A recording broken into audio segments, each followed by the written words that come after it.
দেশের অন্তর্বর্তী সরকারের প্রধান হিসাবে মনোনীত করা হয়েছে শান্তিতে নোবেলজয়ী ডক্টর মোহাম্মদ ইউনূসকে।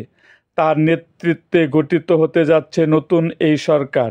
এই সরকারের বাকি সদস্যদের নাম রাজনৈতিক দলগুলোর সঙ্গে আলোচনার মাধ্যমে চূড়ান্ত করা হবে। আগামী জাতীয় সংসদ নির্বাচন না হওয়া পর্যন্ত এই সরকার দায়িত্ব পালন করবে।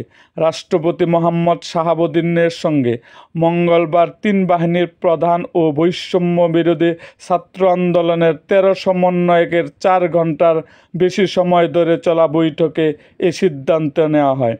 ওই বৈঠকে ঢাকা বিশ্ববিদ্যালয়ের আইন বিভাগের অধ্যাপক ডক্টর আসিফ নজরুল ও ঢাকা বিশ্ববিদ্যালয়ের আন্তর্জাতিক সম্পর্ক বিভাগের অধ্যাপক তানজিম উদ্দিনও উপস্থিত ছিলেন। রাষ্ট্রপতির প্রেস সচিব জয়নাল আবেদিন ডক্টর মোহাম্মদ ইউনূসকে প্রদান করে অন্তর্বর্তীকালীন সরকার গঠনের সিদ্ধান্তের বিষয়টি নিশ্চিত করেন। রাষ্ট্রপতির প্রেস সচিব আরও বলেন, বিভিন্ন রাজনৈতিক দলের সঙ্গে আলোচনা করে অন্তর্বর্তীকালীন সরকারের বাকি সদস্যদের নাম চূড়ান্ত করা হবে। এই সিদ্ধান্ত চূড়ান্তের আগে অন্তর্বর্তীকালীন সরকারের প্রধান হিসাবে ডক্টর মোহাম্মদ ইউনূস দায়িত্ব পালনের বিষয়ে গণমাধ্যমে তার সম্মতি জানান।